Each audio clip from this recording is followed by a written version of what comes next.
Continuando o estudo do direito processual civil, ainda na sua teoria geral, vamos falar um pouco sobre a história do direito processual. E nesse particular é preciso lembrar que no direito penal houve um estudo muito mais abrangente do início da história do direito, justamente porque o direito processual se confunde com o direito material até determinado tempo na história.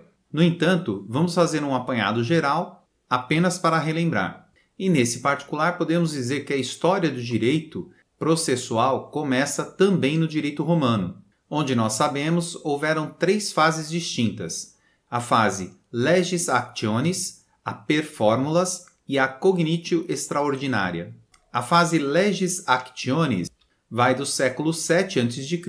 até o século I depois de Cristo. É conhecida como fase oral. Nessa época, o direito era legislado e aplicado de forma oral. Portanto, não haviam regras escritas nesse momento, pelo menos não de forma explícita. Posteriormente, tivemos a fase per formulas ou por fórmulas. Já nesta fase, as regras do direito eram parcialmente escritas. Ela se deu do século I a.C. até o século III depois de Cristo. E o marco para a mudança da fase oral para a parcialmente escrita foi o advento da Lex Aebutia, que foi um conglomerado de leis que surgiu para normatizar o direito romano.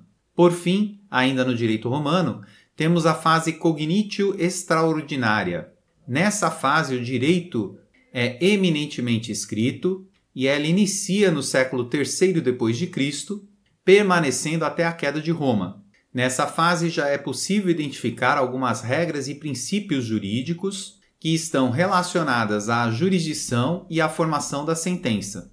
No entanto, o direito processual civil ainda é sem autonomia, embora tenha suas primeiras regras aplicadas nesse momento, continua sendo muito pragmático. Posteriormente ao direito romano, com sua queda, tivemos a entrada do direito medieval, onde houve uma grande ruptura em relação às normas regidas e os costumes regidos pelo direito romano. Na fase medieval, podemos observar o processo romano bárbaro e o processo romano canônico. Ambos são regidos por superstições e ritos sacramentais, como as ordalhas e a prova legal sendo o ônus da parte, a acusada. Portanto, temos claramente um sistema acusatório.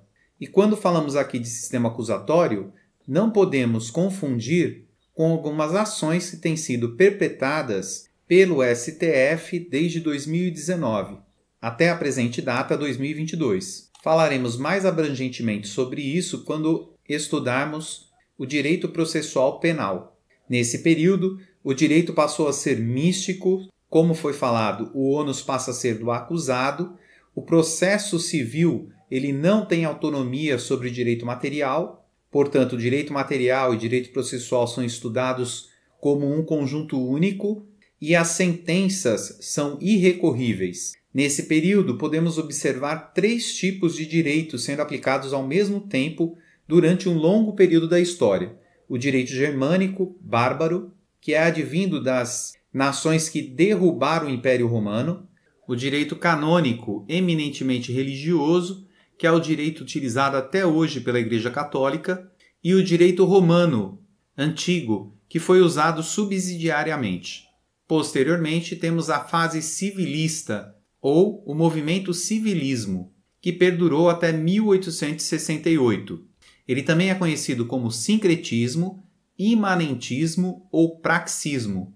Embora seja difícil identificar quando o civilismo inicia, acredito que um bom marco para isso seria a criação da Universidade de Bolonha, em 1088, onde começam a haver vários estudos sobre o direito material e direito processual, embora de forma unitária, mas de maneira mais técnica. Nesse período também houve a fusão do direito germânico, canônico e romano, proposto também pela Universidade de Bolonha, e passa a haver a construção de um direito comum juntamente com o processo comum na Europa. Desse movimento também surgem as bases para o direito comum europeu. No entanto, nesse período, o processo civil ainda é pragmático, sem autonomia, No entanto, passa a ser recorrível. Com base nisso, existe uma procura a eliminar os formalismos processuais existidos à época. A coisa julgada passa a ser erga omnes, ou seja, ela é aplicada a todos, e existe um estudo mais apurado em relação à prática forense. Por isso, essa fase também é chamada de praxismo. E embora é importante citar que existem diferenças nas fases que vamos citar adiante, todas elas vão sendo construídas sobre a informação que já existia, do civilismo, acrescentando então regras, práticas e direitos ao direito processual para transformá-lo naquilo que temos hoje.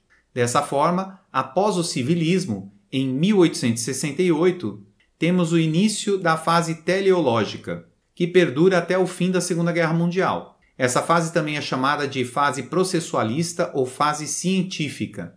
E podemos dizer que essa fase tem início com o lançamento do livro da Teoria das Execuções e dos Pressupostos Processuais, de Oscar Bullon, em 1868. Essa obra foi um grande marco em relação ao processo civil, propondo a autonomia do processo civil através de métodos e objetos distintos para seu estudo e a relação processual triangular, onde temos a tríade processual, compondo os atores do processo, que seria o autor, o réu e o Estado juiz. Portanto, a partir desse momento, o direito processual passa a ser estudado de forma autônoma, surgindo diversos diplomas processuais na Europa.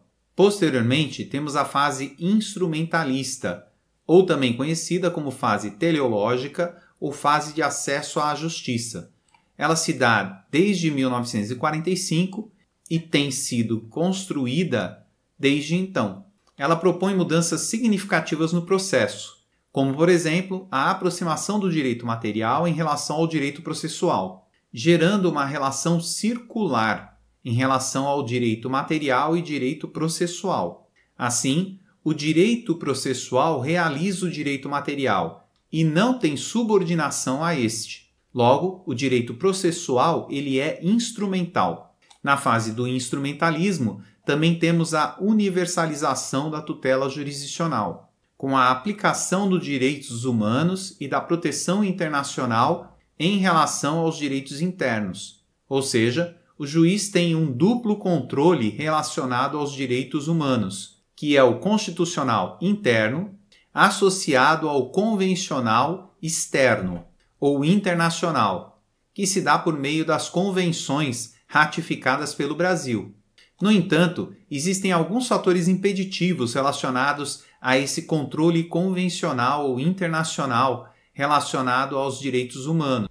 Um deles é a falta de cortes internacionais, pois, embora tenhamos cortes específicas para determinados assuntos, especialmente relacionados a direitos humanos, não temos ela em quantidade suficiente para atender a população que necessita disso. Outro problema encontrado é a falta de possibilidade de executividade da sentença, pois existe uma dificuldade em relação a fazer cumprir a sentença desses órgãos internacionais. E observe que hoje, falando em relação às guerras, com a dicotomia muito mais acentuada em relação ao mundo, existe uma maior dificuldade em relação a isso. Além, logicamente, do discurso de manipulação dessas cortes, pois elas também são envolvidas pelos discursos políticos. Outra questão relacionada a isso é o acesso jurisdicional e procedimental, pois essas cortes impedem o acesso a indivíduos, determinados grupos e entidades para que possam exercer seu direito. Um exemplo disso pode ser a Corte Interamericana de Direitos Humanos, que não aceita a reclamação de indivíduos. Portanto, o efeito prático disso não é relevante, pelo menos atualmente. Outra forma de aplicar a universalização da tutela jurisdicional tem sido realizada através da gratuidade de justiça. E o Brasil tem bons exemplos em relação a isso, como a Lei 1060, que é a Lei da Gratuidade de Justiça, e os artigos 5º, inciso 74, consubstanciado com o artigo 134 da CF. E o artigo 74 diz que o Estado prestará assistência jurídica integral e gratuita aos que comprovarem insuficiência de recursos. E o artigo 134 da CF institui a Defensoria Pública, sendo uma instituição permanente, essencial à função jurisdicional do Estado, incumbindo-lhe, como expressão e instrumento do regime democrático, fundamentalmente a orientação jurídica, a promoção dos direitos humanos e a defesa, em todos os graus, judicial e extrajudicial, dos direitos individuais e coletivos de forma integral e gratuita aos necessitados, na forma do inciso que acabamos de ler. Obviamente, esses são apenas alguns exemplos em relação a isso. Houveram outras situações e outros diplomas que foram instituídos com essa finalidade. Outra forma da aplicação da universalização da tutela diz respeito à coletivização do processo. Em relação a essa coletivização, podemos citar a economia processual, também que alguns bens e direitos individuais não são economicamente aconselhável sua defesa na esfera individual e ainda que alguns bens e direitos têm titularidade indeterminada, podendo ser defendidos de forma mais abrangente. Ainda nessa seara temos a efetividade processual, que visa facilitar ou agilizar o processo civil. Observe que isso também se confunde com a coletivização do processo. No entanto, nesse caso, podemos citar a Lei 9.099, que é a Lei dos Juizados Especiais, e a Lei 10.259, que é a Lei dos Juizados Especiais Federais, que simplificam o processo, ampliam a gratuidade de justiça e diminui sensivelmente a quantidade de atos processuais para a aplicação da tutela jurisdicional. Por fim, podemos citar uma dimensão ético-política da justiça, que implica em um acesso à defesa por meio de um operador do direito. Observe que isso parcialmente foi efetivado pelo artigo 134 da Constituição Federal, com a criação da Defensoria. No entanto, é importante citar que todas essas transformações estão em transformação ainda, padecendo de vários percalços, pois aqueles que buscam a justiça com certeza veem hoje uma inaplicabilidade generalizada da tutela jurisdicional. Por fim, em relação às fases da evolução do direito processual, temos o neoprocessualismo, que aplica o neoconstitucionalismo, estudado nas aulas de direito constitucional, ao processo civil. E iremos estudar na próxima aula o neoprocessualismo de forma mais detida.